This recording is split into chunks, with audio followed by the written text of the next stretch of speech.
अब इसके बाद अपन पढ़ेंगे दर्पणों के प्रकार और उनसे प्रतिबिंबों का बनना।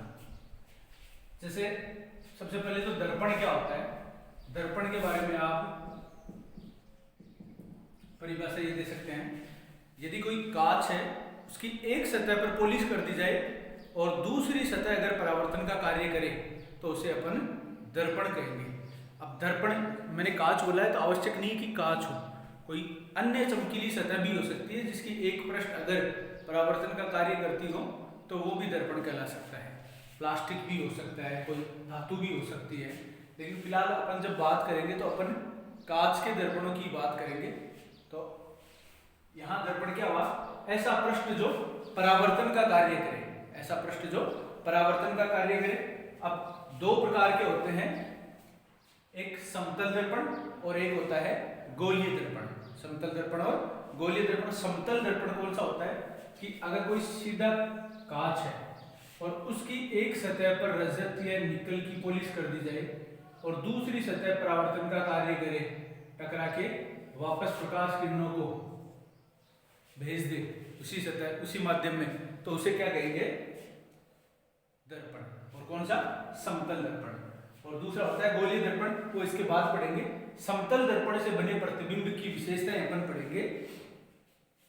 इसमें आप देखें कि ये जैसे कोई समतल दर्पण है, ये इसकी एक सतह पर पॉलिश की हुई, तो ये ऊपर वाली जो सतह है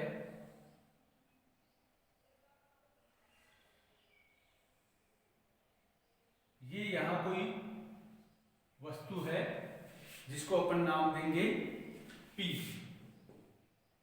ये इतनी ऊंचाई पर है, ये P वस्तु है। ये दो प्रकाश किरणें इससे टकरा के एक इधर निकल गई और एक इधर निकल गई, ये प्रकाश किरणें हैं। अब आगे की तरफ अपन देखें तो इनमें कहीं मिलने की कोई संभावना नहीं है क्योंकि इनके बीच की दूरी लगातार बढ़ रही है। तो इनको पीछे की तरफ बढ़ाएं, इनको पीछे की तरफ बढ़ाएं तो ये इस बिंदु पर मिलती हुई प्रतीत होती हैं, जिसको कहेंगे अपन बिंदु Q। वास्तव में जो वस्तु है वो बिंदु P पर है और उसका प्रतिबिंब बिंदु Q पर बन रहा है। और ये जो किरणें जो दिख रही हैं दो धातु, ये ऐसा लग रहा है कि इसी बिंदु से आ रही है, तो अपने को वस्तु है यहाँ पर, लेकिन दिखाई कहाँ पर देगी, यहाँ पर। ये वस्तु है वास्तविक और ये उसका प्रतिबिंब हो रहा है, ये प्रतिबिंब यहाँ पर बन रहा है। ये समतल दर्पण की विशेषता है। ये तो आप अगर कॉपी में चित्र बनाओ तो इस तरह का चित्र आपको बनाना है, इसको आप नाम दे सकते हैं, इन प्रत्येक किरणों आप नाम दे सकते हैं। जैसे ये P, ये इस बिंदु को आपने इसको Q भी दे सकते हैं, इसको आप P डैश भी कर सकते हैं। वैसे डैश कहना ज्यादा ठीक रहेगा। अपन जब भी प्रतिबिंब बनाएंगे AB, तो वस्तु का जब प्रतिबिंब AB वस्तु का प्रतिबिंब बनाएंगे तो उसे कहेंगे A डैश B डैश। तो ये आप यहाँ P डैश ही कहेंगे। ये इसको नाम दे दो आप, जैसे Q, इसको R नाम दे दो।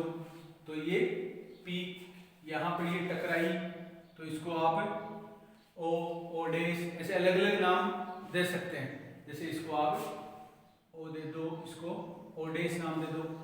ये केवल समझाने के लिए बाकी आपको ये ध्यान रखना है।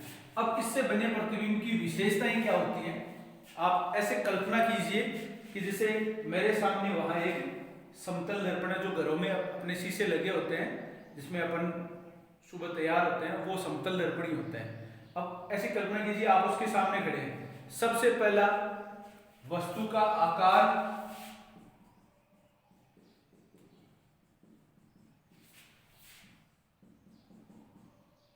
प्रतिबिंब का आकार वस्तु के आकार के समान। बात अपन प्रतिबिंब की करें तो पहले प्रतिबिंब लिखेंगे। प्रतिबिंब का आकार वस्तु को बिंब भी बोल सकते हैं, वस्तु के आकार के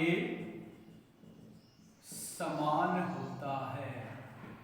सबसे पहला ये कि वस्तु जितनी है उतनी ही दिखाई देती है, उसी साइज की दिखाई देती है। तो साइज या आकार दोनों का बिंब और प्रतिबिंब का समान होता है। दूसरी चीज आप क्या कहेंगे, दूसरा कहेंगे कि जो प्रतिबिंब बन रहा है वो आभासी और सीधा, जैसे आप यहां देखें कि आप खड़े हैं उसी तरह का चित्र आपको दिखाई देता है। आपने पेन पकड़ा है तो पेन का भी इसी तरह से दिखाई देता है, इस तरह से नहीं दिखाई देता है। तो आप कहेंगे सीधा, और सीधा प्रतिबिंब जो होता है वो होता है आभासी। और आभासी का पता आपको यहाँ भी लग रहा है कि वास्तव में ये जो प्रतिबिंब वो दर्पण के अंदर बन रहा है, जिसको पर्दे पर प्राप्त नहीं किया जा सकता, ऐसा प्रतिबिंब बनता है, उसे कहा जाता है आभासी। तो प्रतिबिंब, दूसरा पॉइंट आप लिखेंगे प्रतिबिंब सीधा एवं आभासी होता है।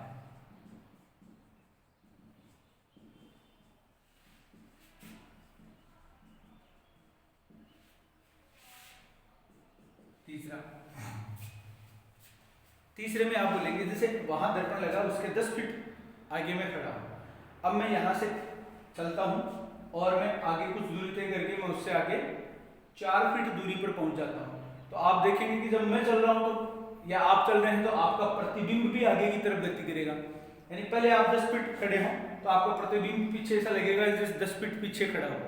आप आगे जाएंगे, आप उस पर अंगुली लगाएंगे तो उधर से भी अंगुली लगेगी। यानी कह सकते हैं कि वस्तु दर्पण से जितनी आगे होती है प्रतिबिंब दर्पण में उतना ही पीछे बनता है, या वस्तु से दर्पण की वस्तु से जितनी दूरी होती है प्रतिबिंब की भी उतनी ही दूरी होती है, या प्रतिबिंब भी उतनी ही दूरी पर बनता है। तो आप इसको ऐसे लिखें, वस्तु दर्पण से जितनी दूरी पर, वस्तु दर्पण से आगे जितनी दूरी पर, वस्तु दर्पण से आगे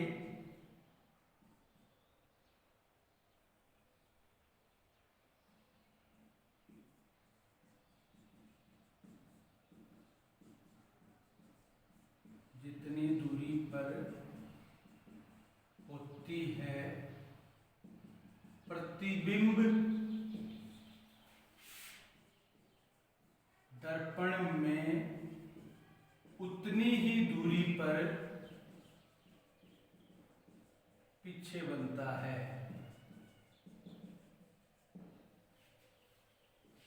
ये अब उसके बाद आप चौथा पॉइंट आप देखें कि आपने अगर ये हाथ खड़ा किया है तो उस साइड आप देखेंगे तो इधर वाला हाथ खड़ा हुआ है, हालांकि हाथ यही है, लेकिन अगर आप दिशा देखेंगे तो उसकी दिशा बदली हुई होगी। यानी जो दायां भाग है वो प्रतिबिंब में बायां, और जो वस्तु का बायां भाग है वो प्रतिबिंब में दायां दिखाई देता है। और इस घटना को बोलते हैं पार्श्व परिवर्तन या लेटरल इन्वर्जन।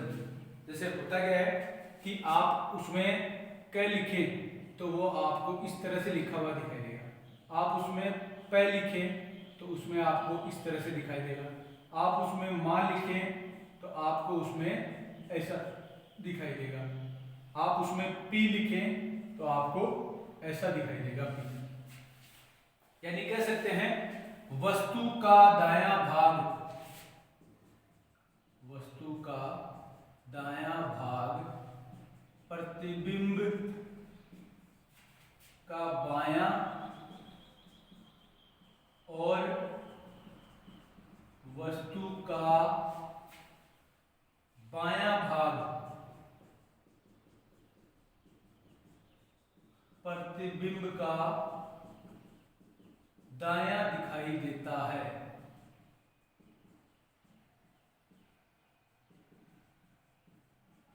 इस घटना को पार्श्व परिवर्तन, पार्श्व परिवर्तन या लेटरल इन्वर्जन, लेटरल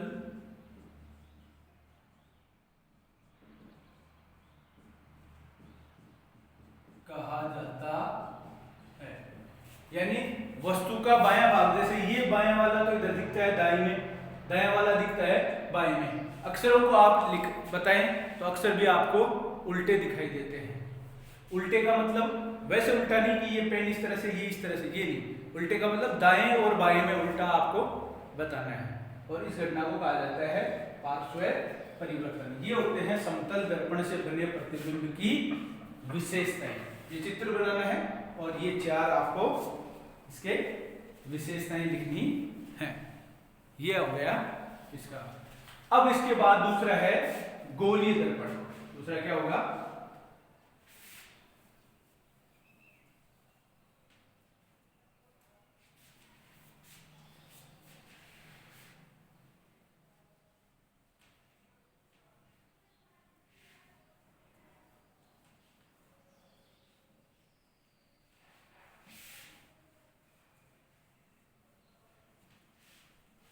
दूसरा है फिर गोलीय दर्पण।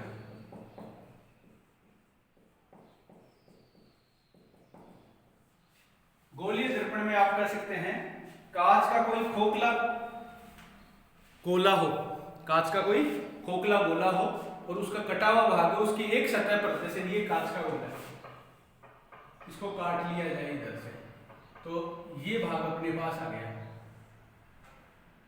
अब इसमें 2 सतह है, एक ये सतह जिसको कहेंगे अपन उभरी हुई सतह, और एक ये जो सतह दिख रही है जिसको कहा जा सकता है अंदर धसी हुई सतह, अंदर धसी हुई सतह।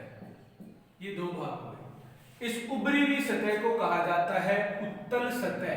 क्या कहा जाएगा? उत्तल सतह। और अंदर धसी हुई सतह को कहा जाता है अवतल सतह। ये इतनी बात आपको ध्यान में रखनी है कि कोई कांच का खोखला गोला हो, उसको काट दिया जाए तो ये भाग प्राप्त होता है जिसमें एक उभरी हुई सतह जिसको उत्तल सतह कहते हैं और एक अंदर धसी हुई सतह जो कहा जाती है अवतल सतह। अब ये जो 2 सतह, इनमें एक सतह पर, किसी भी सतह पर निकल या रजत की पॉलिश कर दी जाए तो दूसरी सतह परावर्तन का कार्य करेगी और तब ये कहलाएगा गोलीय दर्पण। क्यों? क्योंकि ये एक गोले का भाग है, कटा हुआ भाग है, और दूसरा कह सकते हैं कि इसकी जो सतह है वो वक्रीय या गोलाकार या मुड़ी हुई सतह है इसकी, तो इसलिए इसको गोलीय दर्पण कहा जाता है। 2 प्रकार का होता है। सबसे पहला है अवतल दर्पण और दूसरा है उत्तल दर्पण। फर्क क्या है वो याद रखना। मुख्य काम क्या है वो आपको ध्यान रखना है। मुख्य काम है परावर्तन। अपन बात कर रहे हैं परावर्तन की। दर्पण का मुख्य कार्य होता है ऐसा पृष्ठ जो परावर्तन करे, वो दर्पण होता है। तो मुख्य कार्य हो गया परावर्तन। परावर्तन के हिसाब से आपको याद रखना है जिसमें परावर्तन अगर अवतल सतह से हो रहा हो, अवतल सतह का मतलब इधर से, तो पॉलिश किधर होगी? इस साइड में, यानी ऐसा दर्पण हो गया जिसमें इस साइड तो होगी पॉलिश और इधर से क्या होगा? परावर्तन। तो वो दर्पण क्या कहलाएगा? अवतल दर्पण। ऐसा दर्पण जिसकी उभरी हुई सतह पर रजतें निकल की पॉलिश कर दी जाए तथा अंदर धसी हुई सतह या अवतल सतह परावर्तन का कार्य करे, वो अवतल दर्पण कहलाता है। दूसरा है उत्तल दर्पण। उत्तल दर्पण में उल्टा करना है आपको, इसको इस तरह से मोड़ देना है, जो इस तरह इस साइड था उसको इस तरह से कर देना है, और इसकी अंदर धसी हुई सतह पर पॉलिश अभी भी इधर ही करनी है, और इधर पॉलिश कर दी तो परावर्तन किधर से होगा? इधर से। और ये सतह कौन सी है? उभरी हुई, ऊ से उभरी हुई, और यहां उत्तल। उभरी हुई सतह जब परावर्तन का काम करे तो उत्तल दर्पण, और जब अंदर धसी हुई सतह, ये अंदर धसी हुई सतह अंदर धसी हुई करे तो क्या होगा? अवतल दर्पण। अब इनमें होता क्या है, किस तरह से ये प्रतिबिंब निर्माण करते हैं वो आप देखें। उससे पहले अपने को एक चीज और ध्यान रखनी पड़ेगी कि जब भी ये दोनों पॉलिश मैंने इस साइड की, ये इसका क्या कारण है? इधर भी पॉलिश, इधर ही हुई, इधर भी, दर्पण को ही बदला। हमेशा ध्यान रखें कि जो प्रकाश किरण है आपतित प्रकाश किरण ऐसा माना जाएगा कि बाईं तरफ से आपतित हो रही है, इधर से आपतित हो रही है। तो इधर से अगर मैं इसको ऐसे ही रखता और इधर पॉलिश कर देता तो इधर से प्रकाश किरण मानी जाती, जो कि सही नहीं है। तो अपने को दर्पण को इस तरह से मोड़ना पड़ा और ये इस साइड में पॉलिश हो गई अंदर 10वीं सतह पर और पिछली बार थी ऊपरी सतह पर। इसमें ध्यान रखें कि जैसे ये जो दर्पण होता है अवतल दर्पण, ये क्या करता है, जब इस पर आपतित प्रकाश किरणें समांतर आपतित प्रकाश किरणें जब आती है तो इन सब को ये क्या करता है, एक बिंदु पर सभी को एक ही बिंदु पर इकट्ठा कर देता है। ये सभी टकरा के इस बिंदु पर इकट्ठी होगी और ये इसका कहलाता है फोकस। क्या कहलाता है? मुख्य फोकस। तो अपन कहेंगे अवतल दर्पण में आपतित समांतर किरणों का पुंज परावर्तन के पश्चात जिस बिंदु पर एकत्रित हो जाता है या अभिसारित हो जाता है उसे क्या कहेंगे?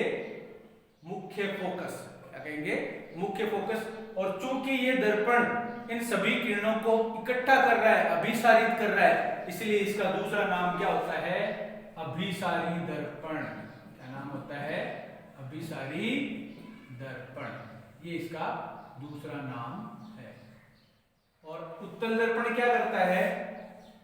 ये जैसे इसके अंदर 10वें सतह पर पॉलिश है, ये उभरा हुआ भाग है, तो ये आने वाली जो समांतर प्रकाश किरणें हैं इन सबको फैला देता है। इन सबको फैला देता है। एक इधर गई, एक इधर गई, एक इधर गई और पीछे बढ़ाने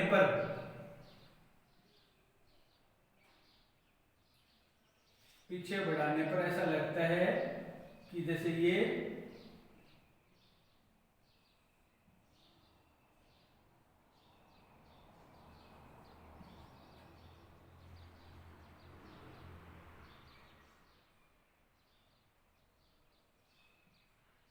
इस बिंदु से आ रही थी और ये बिंदु क्या कहलाएगा? ये बिंदु इसका मुख्य फोकस कहलाएगा, जिसको अपन लिखेंगे एफ से, कैपिटल एफ से। तो दोनों में फर्क आप देखें, ये है अवतल दर्पण और ये है उत्तल दर्पण। ये किरणों को फैला रहा है, आपतित प्रकाश किरणों को परावर्तन की वजह से यहाँ टकराई, परावर्तन में परावर्तन के पश्चात फैला रहा है और फैलाने वाले को क्या कहेंगे? अपसारित करना। तो ये दर्पण हो गया अपसारी दर्पण। इसका दूसरा नाम क्या हो गया? अपसारी दर्पण। ये इन दोनों के गुणों के आधार पर है। अवतल दर्पण को अभिसारी दर्पण कहा जाता है क्योंकि ये आपतित प्रकाश किरणों को एक बिंदु पर अभिसारित कर देता है, अर्थात इकट्ठा कर देता है। उत्तल दर्पण को अपसारी दर्पण कहा जाता है क्योंकि यह आपतित समांतर किरणों को परावर्तन के पश्चात फैला देता है, अर्थात अपसारित कर देता है, अतः इसे अपसारी दर्पण कहा जाता है। ये हुई इनकी विशेषता। और जिस बिंदु पर ये किरणें इकट्ठी हो रही हैं, अवतल दर्पण में वो बिंदु मुख्य फोकस और उत्तल दर्पण में जिस बिंदु पर से ये आती हुई प्रतीत, ऐसा लग रहा है कि ये सब किरणें यहां से आ रही है, आती हुई प्रतीत हो रही है, उस बिंदु को क्या कहेंगे? मुख्य फोकस। ये कुछ परिभाषाएं हैं, उनमें अपने को ये ध्यान रखना पड़ेगा। तो गोलीय दर्पणों से संबंधित कुछ परिभाषाएं, ये परीक्षा में आती है कि गोलीय दर्पण है, उनसे संबंधित कुछ परिभाषाएं हैं। 1, 2, 3, 4 इन पर टिप्पणी लिखिए, ऐसा प्रश्न आता है। तो सबसे पहला है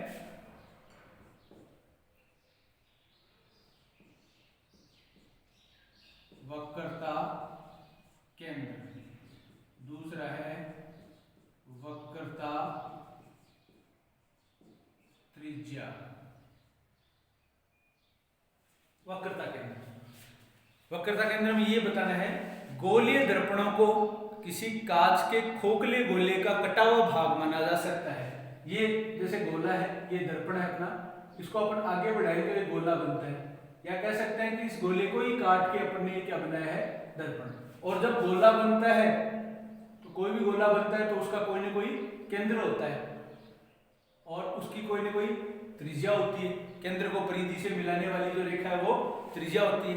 तो इसी आधार पर इनकी परिभाषा बनेगी, गोलीय दर्पणों को किसी कांच के खोखले गोले का कटा हुआ भाग माना जा सकता है।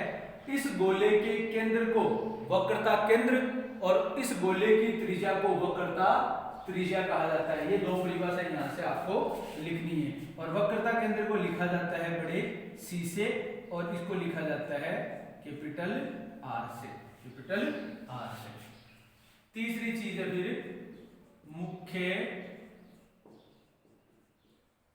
फोकस, बड़े एफ से इसको लिखा जाता है। मुख्य फोकस क्या होता है अभी आपको बताया था, दोबारा रिपीट कर देता हूं कि अवतल दर्पण में और उत्तल दर्पण में अलग अलग बताएंगे। आप शुरुआत एक जैसी करनी है। आपतित समांतर किरणों को, या ऐसा कहें कि अवतल दर्पण में आपतित समांतर किरणों को परावर्तन के पश्चात एक बिंदु पर इकट्ठा कर दिया जाता है, या जिस बिंदु पर इकट्ठी होती है उस बिंदु को क्या कहा जाता है, अवतल दर्पण का मुख्य फोकस। और इसमें क्या कहेंगे, आपतित समांतर किरणें परावर्तन के पश्चात जिस बिंदु से आती हुई प्रतीत होती हैं उसे आप क्या कहेंगे, मुख्य फोकस। दोनों में इसमें लिखना है कि जिस बिंदु पर इकट्ठी हो रही है उस पर, और इसमें लिखना है जिस बिंदु से आती हुई प्रतीत हो रही है उस बिंदु को मुख्य फोकस कहा जाता है। आगे वाला है ध्रुव, जिसको कहते हैं पी यानी पोल। क्या होता है, जो अपना दर्पण होता है, ये दर्पण है, इस दर्पण के गोलीय दर्पण के मध्य बिंदु को, परावर्तक जो पृष्ठ है उसके मध्य बिंदु को क्या कहा जाता है, ध्रुव। और इसे किससे लिखा जाता है, पी से। जैसे ये आपके जहां टकरा रही है ये बिंदु पी है और इसमें ये बिंदु पी है, ये ध्यान रखिए। उसके बाद अगला है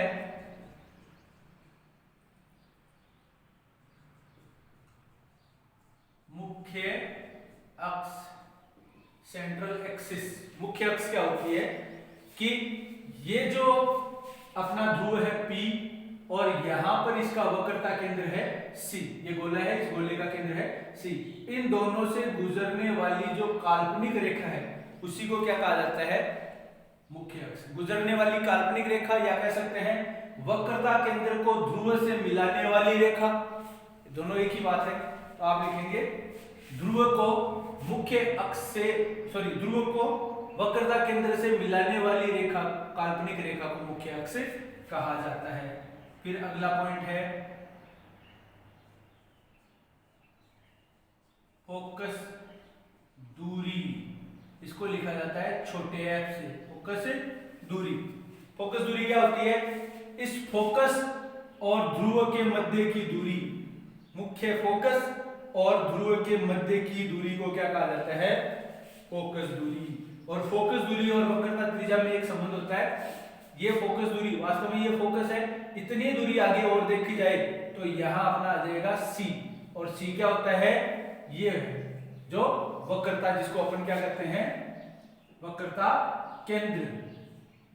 तो कह सकते हैं कि फोकस दूरी है वो वक्रता त्रिज्या की आधी होती है। ये वक्रता त्रिज्या इसकी आधी क्या होती है, फोकस दूरी। या दूसरे शब्दों में कहें तो कह सकते हैं वक्रता त्रिज्या फोकस दूरी की दुगुनी होती है। दोनों ही बात है, फोकस दूरी वक्रता त्रिज्या की आधी होती है या वक्रता त्रिज्या फोकस दूरी की दुगुनी होती है। संबंध इस तरह से है, फोकस दूरी बराबर वक्रता त्रिज्या बटा 2, ये होती है। और लास्ट वाला है द्वारक। लास्ट वाला क्या होता है, द्वारक। तो ये जो अपना गोलीय दर्पण है इसकी ये वर्ताकार सीमा रेखा है, गोलीय दर्पण है इसकी वर्ताकार सीमा रेखा है, उसका जो व्यास है, ये जो एरिया है, ये व्यास क्या कहलाता है, द्वारक। तो परिभाषा बनेगी गोलीय दर्पण की वर्ताकार सीमा रेखा के व्यास को भी क्या कहा जाता है, द्वारक। ये इस तरह की परिभाषाएं होगी जो अपने आगे बार बार काम में आएंगी।